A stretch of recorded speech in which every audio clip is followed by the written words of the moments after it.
반갑습니다. 이번 시간에는 13단원 화학 평형에 대해서 수업하도록 하겠습니다. 자, 지금부터 르 샤틀리에 원리에 대해서 얘기를 할 건데요. 르 샤틀리에라는 사람은 프랑스의 화학자입니다. 근데 이 사람이 자연을 갖다가 유심히 살펴보았더니 자연은 변화를 싫어하더라 라는 사실을 갖다 알게 되었고, 그와 관련되어 있는 르 샤틀리에 원리 법칙을 만들어내게 되었습니다. 여러분들도 다 알고 있다시피 르 샤틀리의 원리는 동적 평형이 있는 계에 어떤 외부에서 변화가 주어졌을 때 그 변화를 최소화시키려는 방향으로 새로운 평형이 만들어진다라고 얘기를 하죠.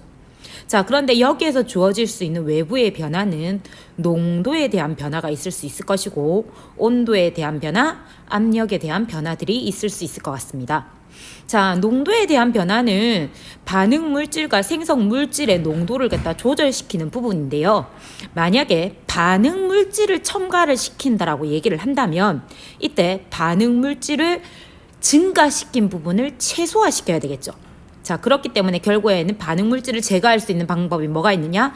정반응으로 반응을 시키면 반응 물질은 줄어들게 될 것이고, 그러면 생성 물질이 새로 생길 수 있을 것이다. 자, 지금 여기에 보시게 되면은 H2라는 물질과 I2라는 물질이 서로 간에 같이 반응을 해서 EHI라는 물질이 만들어지고 있는데요. 이 화학 반응식을 갖다 보시게 되면은 결국에는 H2라는 반응 물질을 갖다 첨가를 시키게 되었을 때 결국에 여기 이 부분을 갖다 보시게 되면 지금 I2가 증가를 했죠. 급속도로. 근데 이 변화를 갖다 싫어하기 때문에 이걸 갖다 줄이기 위한 방향으로 진행이 된다. 그러다 보니 정반응이 진행이 되게 될 것이고, 결국에는 여기에 보면 HI라는 물질이 증가하고 있는 거 보이시죠? 자, 그렇게 보시면 될 것 같고, 만약에 이번에는 생성 물질을 갖다 첨가를 시켰다. 그러면 생성 물질을 갖다 제거시키는 방향으로 반응이 진행되어야 하기 때문에 결국에는 생성 물질이 이 증가된 부분을 제거시키기 위해서 역반응이 진행될 수밖에 없을 것이고, 그렇게 되다 보니까 H2나 I2가 새롭게 생기는 반응이 일어나게 될 것이다. 당연히 첨가되는 반응에 대해서 설명을 했으니 이번에는 제거되는 반응에 대해서도 여러분들이 이해하실 수 있겠죠. 자, 이 부분 같은 경우에는 우리 앞에서 얘기를 했던 반응지수 Q라는 부분과 K라는 부분을 갖다 서로 간에 비교를 해서 결국에는 어느 쪽으로 반응이 진행될 것인지에 대해서도 여러분들이 판단할 수 있을 거라고 생각이 됩니다. 자, 이번 시간에는 압력에 대해서 또 다시 얘기를 갖다 해보겠습니다. 자, 압력과 부피는 서로 간에 밀접한 관련이 있을 수밖에 없습니다. 자, 그런 상황에서 이번에는 압력을 갖다 변화를 시킨다라고 얘기를 한다면 결국엔 부피의 변화도 같이 동반된다라고 보시면 되겠죠. 압력과 부피의 관계식이 뭐예요? 보일의 법칙이죠. 압력이 증가를 하면 결국에는 부피는 감소를 하게 된다. 자, 지금부터 압력을 변화시키는 요소를 갖다가 세 가지의 요소로 보게 될 거예요. 첫 번째는 뭐냐면 압력을 증가시키는 방법. 그 다음에 두 번째는 뭐냐면 압력을 감소시키는 방법. 그 다음에는 외부에서 비활성 기체를 갖다가 첨가를 시키는 방법. 그래서 비활성 기체의 증가에 의해서 결국엔 압력이 변화되는 거에 대해서 얘기를 해보도록 하겠습니다. 자, 부피를 갖다가 감소를 시켰습니다. 여기 그림에서 보다시피 결국에는 부피를 갖다가 감소를 시켰더니 어떻게 될 수밖에 없느냐면 압력이 증가될 수밖에 없겠죠. 자, 압력이 증가를 하게 되면 결국에는 압력을 감소시키려는 방향으로 반응이 진행되어야 하기 때문에 결국에는 어떻게 되어야 되냐? 기체의 압력은 부피가 일정하게 정해져 있다라고 얘기를 한다면 몰수하고 밀접한 관련이 되어 있겠죠. 그래서 압력을 감소시키기 위해서 몰수가 감소하는 반응이 일어날 수밖에 없다. 자, 지금 여기에 화학 반응식을 갖다 보시게 되면 지금 P2라는 물질이 결국엔 P4라는 물질로 바뀌고 있습니다. 자, 이런 상황에서 선생님이 압력을 갖다 증가를 시켰습니다. 그러면 압력을 감소시키기 위해서 몰수가 감소되어야 되겠죠. 몰수가 감소되어야 되는 거니까 결국에는 어느 쪽으로 반응이 진행되어야 되냐? 정반응으로 반응이 진행될 수밖에 없을 것이다. 이렇게 보시면 될 것 같습니다. 자, 그런데 이번에는 부피를 갖다가 증가를 시켜서 압력을 갖다가 감소시켜 보겠습니다. 압력이 감소가 되게 되면 결국에는 압력을 증가시키려는 방향으로 진행이 되겠죠. 압력을 갖다 증가시키기 위해서는 결국에는 몰수를 갖다 증가를 시켜야 되는 거니까 아까 전과 반대로 이번에는 역반응이 일어나야 될 것이고 결국엔 몰수가 2배로 증가되는 이 P2 상황으로 가게 될 겁니다. 그러면 결국엔 역반응이 진행된다라는 거 보실 수 있겠죠. 근데 지금 우리가 얘기하고 있는 이 압력의 요소는 당연히 기체 상태일 때에 대해서 얘기를 하고 있습니다. 만약에 액체 상태나 고체 상태가 된다라고 얘기를 한다면 지금 여기에 보시다시피 결국에는 액체하고 고체의 부피는 평형상수에 영향을 미치지 않기 때문에 평행의 위치에 영향을 주지 않는다라고 얘기를 합니다. 그래서 기체에 대해서 우리가 설명을 했습니다. 자, 그런데 이번 시간에는 뭐에 대해서 얘기를 할 거냐면 외부에서 비활성 기체를 갖다가 첨가를 시켜 보겠습니다. 비활성 기체를 갖다 첨가를 갖다 시켜서 결국에는 어떤 변화가 주어지는지 정반응으로 반응이 일어날지 역반응으로 반응이 일어날지를 갖다가 얘기를 갖다 해볼 건데요. 아르곤 기체가 첨가되는 상황에 대해서 설명을 하기 위해서는 자 보겠습니다. 아르곤 기체를 갖다가 첨가를 시키는 상황입니다. 근데 여기에서 첫 번째는 정적 상황이 있고요. 그 다음에 두 번째는 정압 상황이 있습니다. 자, 정적 상황이라는 건 결국에 뭘 얘기하는 거냐면 부피가 일정한 상황을 얘기하겠죠. 그 다음에 정압 상황이라고 얘기한다면 전체 압력이 일정한 상황에 대해서 얘기를 하겠습니다. 자, 아르곤 기체를 첨가를 시킵니다. 당연히 화학 반응에 직접적으로 영향을 주지 않습니다. 근데 여기에서 어떤 변화가 주어지느냐? 당연히 아르곤 기체가 첨가가 되게 되는 거니까 결국에는 전체적인 몰수가 증가한다라고 보셔야 되겠죠. 근데 정적 상황과 정압 상황이 조금 다르게 되는데요. 우리가 지금 얘기를 하고 있는 여기에서 몰수가 증가를 한다든지 압력이 증가를 한다든지 이 모든 것들은 부분압을 가지고 얘기를 하는 거잖아요. 그러면 우리 부분압과 관련되어 있는 식을 갖다 적어 볼 건데 여러분들 부분압 구하는 식 기억나시죠? 누가 이거 만들었더라? 돌턴이라는 사람이 돌턴의 부분압 이거 얘기했었죠. 자, 그러면 선생님이 A라는 물질에 대해서 부분압을 갖다 얘기를 할 건데 A의 부분압은 어떻게 구하게 되느냐? 전체의 압력에다가 결국에는 전체의 몰수분의 A에 대한 몰수를 갖다가 이렇게 곱해줄 것이다. 몰 분율을 가지고 곱해주면 된다. 자, 여기 이 식을 가지고 얘기를 갖다 할 건데요. 지금 잘 보세요. 부피가 일정해. 부피가 일정할 때 결국에는 아르곤 기체를 첨가를 시켰어. 당연히 이 몰수가 증가할 수밖에 없겠다. 그죠? 근데 부피가 일정한 상황에서 몰수가 증가를 하게 되니까 결국에는 어떻게 되냐면 전체적인 압력도 증가하게 되더라라는 겁니다. 어차피 들어가 있는 아르곤의 첨가에 의해서 몰수도 증가를 하고 부분압도 증가를 하기 때문에 이 변화가 같을 수밖에 없을 것이고 서로 간에 이 부분이 상쇄가 되겠죠. 그렇게 되다 보니까 결국에는 PA라는 것은 어떻게 될 수밖에 없냐면 일정한 상황이 만들어지더라. 얘들이 일정하게 되는 거니까 당연히 평형이 이동하지 않는다라고 보시면 되겠습니다.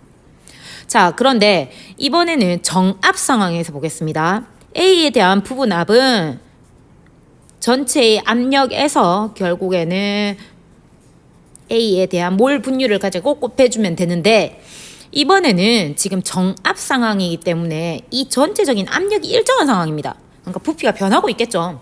뭐 1기압 내에서 이렇게 계속적으로 변화를 갖다 시키고 있다든지. 자, 그러다 보니까 결국에는 전체적인 몰수는 증가했습니다. 몰수는 증가했는데 당연히 A에 대한 몰수는 증가가 안 했을 거고요.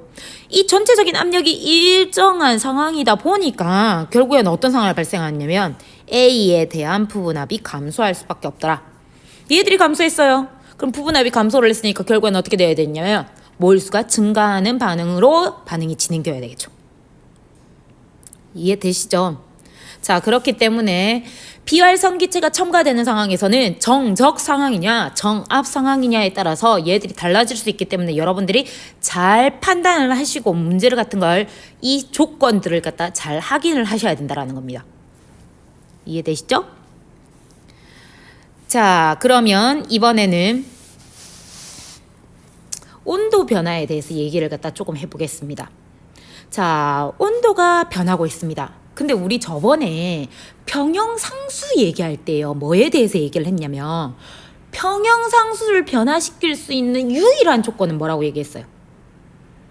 온도라고 얘기했던 거 기억나시죠?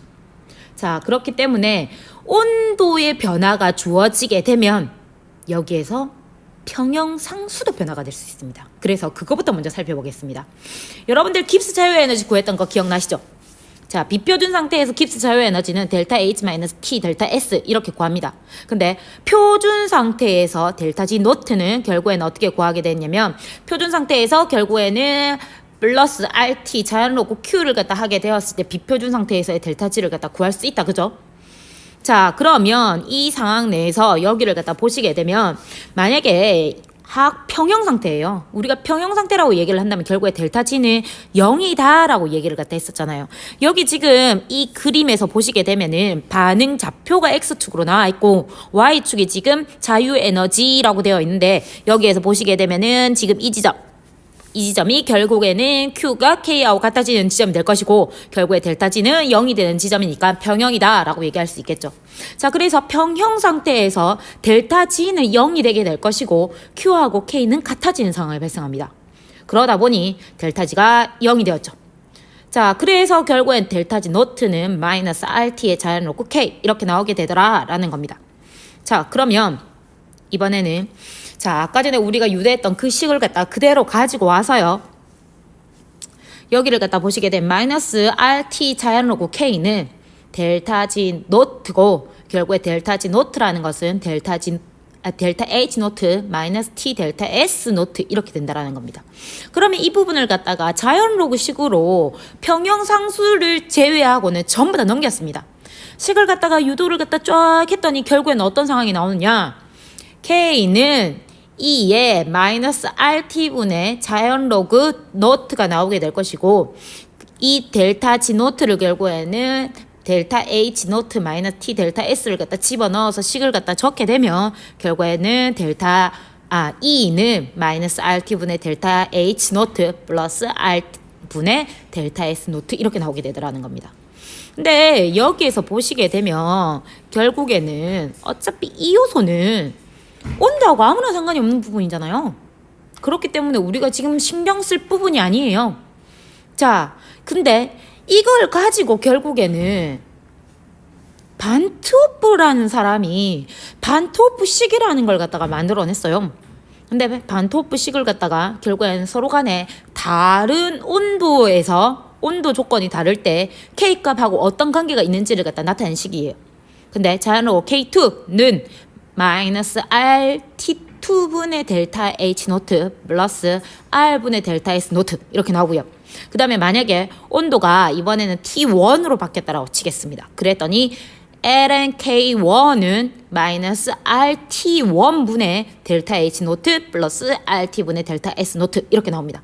그러면 첫 번째 식으로부터 두 번째 식을 갖다 빼게 되면 결국에는 어떤 식이 나오느냐면 여기에 나오는 것처럼 ln K1분의 K2는 마이너스 R분의 델타 H 노트 그 다음에 T21분의 마이너스 T1분의 이렇게 나옵니다.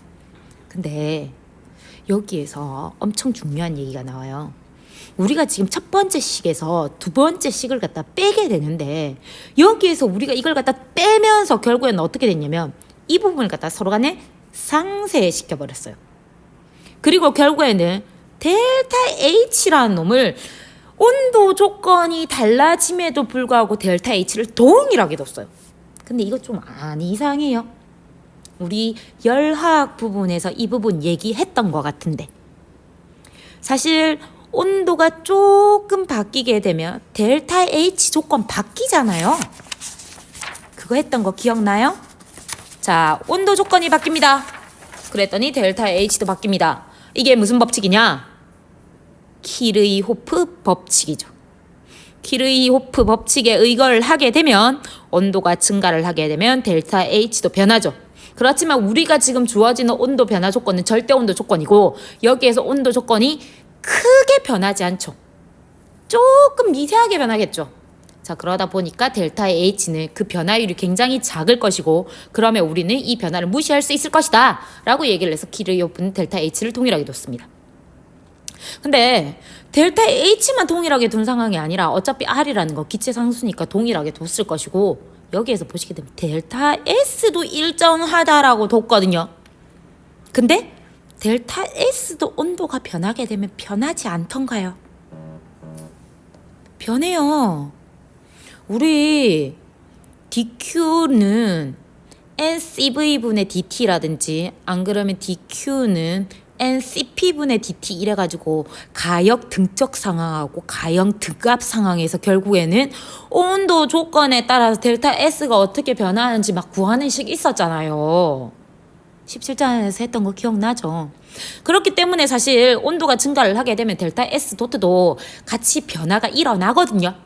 근데 상이 변한다든지 이런 상황이 되면 그 변화율이 엄청나게 급격하게 커지지만 사실 온도 조건이 변하게 되었을 때 상이 동일하다라고 얘기를 한다면 델타 S 부분은 그렇게 크게 변하지 않는다라는 거 알고 계시죠? 그래서 그 부분도 서로 간에 같다라고 두고 지금 반트워프식을 만들어냈습니다. 자, 이 식을 갖다가 잘 보시게 되면 흡열 과정에서 델타 H가 만약에 0보다 크다. 그러면 결국에는 어떤 상황이 발생하냐면 평형산수는 온도가 증가하면 증가한다. 지금 여기 이 그래프 보이시죠? 이 그래프를 갖다 보시게 되면 온도가 지금 증가하는 X축이 증가하는 그래프를 갖다 보게 되었을 때 흡열 반응에서 증가하는 그래프가 나타나고 있습니다. 자, 이번에는 발열 반응에서 보겠습니다. 델타 H가 0보다 작은 상황이다. 여기에 있는 델타 H가 결국에는 0보다 작은 상황이 발생을 하겠죠. 0보다 작은 상황이 발생을 했더니 결국에 평형상수는 온도가 올라가게 되면은 감소하더라. 지금 여기 그래프상에서도 볼 수 있다. 그죠? 자, 그래서 온도 조건하고 평형상수는 굉장히 밀접한 식이 관련이 되어 있고 그래서 온도가 변하게 되면 평형상수가 변한다라는 거 우리가 얘기했습니다. 근데 이번에는요 르샤틀리의 원리를 갖다 적용을 해서 온도 조건을 갖다 변화를 시켰을 때 어떻게 되느냐 요걸 갖다 얘기를 할 거예요. 자, 우리가 르샤틀리의 원리를 갖다 뭐라고 얘기를 했었냐면 어떤 외부에서 변화가 주어지게 되었을 때 그 변화를 갖다 최소화시키기 위한 새로운 평형을 갖다가 찾아간다 라고 얘기를 했어요.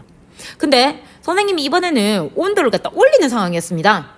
자, 온도를 올렸더니 결국에 얘들은 어떻게 하려고 하냐? 온도를 감소시키려고 하겠죠. 온도를 낮춰야 되겠다. 그죠? 그러려면 결국에는 흡열 반응이 일어나야 되냐? 발열 반응이 일어나야 되냐? 흡열 반응이라는 건 내가 열을 갖다 쫙 흡수를 하게 되니까 결국에 외부의 온도가 낮아지는 상황이 발생하겠다. 그죠? 자, 그러다 보니 결국에는 어떤 상황이 발생하냐면 온도를 높이게 되면 결국엔 온도를 낮추는 방향으로 일어나야 되기 때문에 결국엔 흡열 반응으로 반응이 새롭게 찾아갈 것이다. 그 다음에 이번에는 온도를 낮추게 되면 여기에 보니까 오타가 있다. 그죠? 온도를 낮추게 되면 결국엔 온도를 높이려는 방향으로 반응이 진행되어야 될 거니까 결국에 발열 반응이 일어나서 계속 결국에는 외부로 열을 발생시키는 이런 반응이 일어나야 되겠다. 그래서 발열 반응 쪽으로 반응이 진행될 것이다 라는 거죠. 다 이해되신다. 그죠? 자, 그러면 이번에는 촉매 조건에 대해서 한 번만 얘기를 해보겠습니다. 자, 촉매라는 놈이 뭐더라? 촉매라는 것은 우리가 반응 속도할 때 했었는데요. 촉매는 화학 반응이 일어날 때 반응의 속도를 변화시키는 물질이에요. 근데 여기에서 중요한 거는 자신은 화학 반응에 직접적으로 관여를 하면 안 된다. 그죠? 반응 후에도 결국에는 내가 넣어준 양만큼 그대로 존재를 해야 되는 거잖아.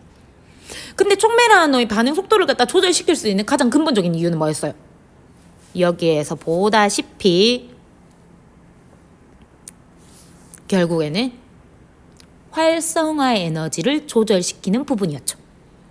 자, 반응 물질과 생성 물질이 존재합니다. 근데 여기에서 이번에는 우리가 결국 여기에 나오는 화살표가 너무 크게 그려졌다. 그죠? 화살표를 조금만 낮추겠습니다. 자, 활성화 에너지 부분을 갖다가 결국엔 낮춰주게 되면서 반응이 빠르게 진행될 수 있도록 도와줍니다. 촉매의 종류는 정촉매하고 부촉매가 존재를 하지만 우리는 지금 정촉매에 대해서 얘기를 하고 있으니까요. 근데 이 활성화 에너지를 갖다 조절을 시킨다라는 거는 정반응을 빠르게 시킬 수도 있지만 결국엔 역반응도 빠르게 시킬 수 있는 인자잖아요. 그렇기 때문에 정반응과 역반응을 갖다 동일하게 결국에는 빠르게 만들어지는 요소이니까 화학 반응이 빠르게 도달할 수 있도록 만들어질 수는 있겠지만 평형에 영향을 준다 안 준다? 당연히 평형에 영향을 주지 않을 것이다. 자, 그렇기 때문에 촉매는 결국에는 하악 평형에 영향을 주지 않고요. 속도에만 영향을 줍니다. 촉매는 속도를 갖다 촉진하지만 결국엔 하악 평형 혼합물의 조성에 영향을 주지 않는다. 여기에서 혼합물의 조성에 영향을 주지 않는다라는 거, 반응 물질과 생성 물질의 농도의 변화가 주어지지 않는다라는 얘기가 되는 거니까 평형에도 영향을 주지 않는다라고 볼 수 있겠죠. 그래서 하악 평형식에서 절대로 표시하지 않는다라고 얘기를 했습니다. 자, 이번에는 마지막 수득률을 높이는 방법에 대해서 얘기를 갖다 조금 해보겠습니다. 여러분들 예전부터 하버 보슈법이라는 거 많이 들어보셨을 거예요. 실제로 하버라는 사람이 엄청 위대한 과학자다, 그죠? 그래서 결국엔 노벨상도 받고 했었는데 이 노벨상을 갖다 받았던 가장 중요한 이유가 하버 보슈법을 갖다 찾아내게 되면서 결국엔 비료라는 걸 갖다 생산을 했고, 이 비료 생산을 통해서 훨씬 더 암모니아가 많이 빠르게 만들어질 수 있도록 찾아낸 사람이다, 그죠? 나중에 굉장히 쓸쓸하게 죽기는 하지만요. 자, 그런데 하버 보슈법을 갖다 조금만 잘 살펴보면 N2라는 물질하고 H2라는 물질이 반응을 해서 암모니아가 만들어져요. 지금 근데 여기에 열이 어디에 적혀져 있느냐? 생성 물질에 적혀져 있다, 그죠? 그렇다는 얘기는 흡열이에요, 발열이에요? 당연히 내가 반응을 해서 열을 만들어내는 과정이니까 결국엔 발열 과정이다라고 볼 수 있겠죠. 델타 H는 0보다 작은. 자, 하버 보슈법인데 여기에서 암모니아를 만들어내는 게 너무 어렵더라 이거야. 왜 어려웠어요? 가장 어려웠던 이유가 뭐 때문이야? N2라는 물질 때문인 거죠. N2가 여러분들 잘 알고 있다시피 얘들은 삼중결합을 하고 있어요. 삼중결합을 하고 있다 보니까 그 결합을 갖다가 너무 끊기가 어렵더라. 그렇기 때문에 이 결합을 갖다 끊어서 암모니아라는 물질을 갖다 새롭게 만들어내는 게 굉장히 어려웠다라고 얘기를 합니다. 그래서 이걸 갖다가 쉽게 만들어낼 수 있는 방법을 찾아냈죠. 하버라는 사람이 찾아낸 방법은 사실은 이 온도 조건이나 압력 조건을 갖다 변화를 시켜서 수증기를 변화시키는 요소가 아니라 촉매를 갖다가 발견해냈다, 그죠? 촉매를 발견해내면서 결국엔 이 반응이 훨씬 더 빠르게 잘 일어날 수 있도록 도와줬는데, 우리는 지금 촉매에 대해서 얘기를 할 게 아니라 수증률을 높이는 방법에 대해서 얘기를 하고 있으니까 결국엔 온도 조건이나 압력 조건에 대해서 얘기를 해보도록 하겠습니다. 자, 온도 조건을 갖다 들어가 보겠습니다. 발열 반응입니다. 발열 반응에서 정반응이 잘 일어나도록 만들어줘야 됩니다. 그렇게 되다 보니까 결국에는 어떻게 될 수밖에 없냐면, 우리 아까 앞에서 얘기했다, 그죠? 온도 조건에서 뭐라고 얘기를 했느냐? 결국에는 정반응이 잘 일어나도록, 발열 반응이 잘 일어나도록 하기 위해서는 온도를 낮춰줘야 됐었잖아요. 자, 그래서 여기 지금 그래프를 갖다가 보시게 되면 여기에 X축을 갖다 압력으로 두고 Y축을 갖다 수증률로 두고 있는데 지금 200도에서부터 시작을 해서 600도까지 나와 있어요. 근데 온도를 갖다 보시게 되면 온도가 지금 위쪽으로 가면 갈수록 낮아지고 있는데, 낮아지면 낮아질수록 수증률이 더 높아요. 당연한 얘기다, 그죠? 우리 아까 얘기했잖아요. 발열 반응이에요. 그러니까 온도를 낮춰줘야 결국에는 이 반응은 훨씬 더 잘 일어날 수밖에 없다라는 얘기야. 근데 여기에서 보시게 되면 공업적으로 쓰이는 범위라는 게 나오는데 300도에서 600도 정도로 나와 있습니다. 사실 300도에서 한 500도 정도를 갖다가 공업적으로 가장 많이 쓴다라고 얘기를 하는데요. 200도는 그러면 수증률이 가장 좋음에도 불구하고 왜 이걸 갖다 쓰지 않느냐? 쓰지 않는 가장 근본적인 이유는 온도가 너무 낮아. 그러니까 수증률은 높아. 그렇지만 온도가 낮으니까 반응 속도가 전체적으로 느려지는 거예요. 우리 반응 속도에서 온도 조건 아신다, 그죠? 자, 그러다 보니까 결국에는 너무 반응이 잘 일어나지 않아서, 빠르게 진행되지 않아서 공업적으로 가장 많이 쓰는 온도 범위는 한 300도에서 500도 정도라고 얘기를 합니다. 자, 그러면 이번엔 압력 조건 들어가 보겠습니다. 압력 조건은 당연히 지금 보시게 되면은 반응 물질의 몰수는 4몰, 그 다음에 반응 후의 물질은 2몰 이렇게 되어 있다, 그죠? 자, 그런데 난 정반응이 잘 일어나도록 해야 되는 거니까 결국에는 몰수를 감소시켜야 되겠네요. 몰수를 감소를 시키려면 결국에는 어떻게 되냐면 압력을 증가시켜야 되겠죠. 분자수가 감소하는 반응이 일어나기 위해서는 압력을 증가시킨다라고 되어 있습니다. 수증률을 높이기 위해서는 결국엔 이런 조건들을 갖다 주어졌을 때, 압력을 갖다가 증가를 갖다 시키게 되었을 때 결국에는 훨씬 더 반응이 잘 일어나더라. 여기 지금 여기 보시면 되죠. 압력이 증가하니까 수증률 막 올라가는 거 보이신다 그죠? 자, 여기까지가 13단원입니다. 우리는 13단원까지 전부 다 정리를 끝냈고요. 다음 시간에는 14단원을 들어가겠습니다. 이번 시간에는 숙제가 없습니다.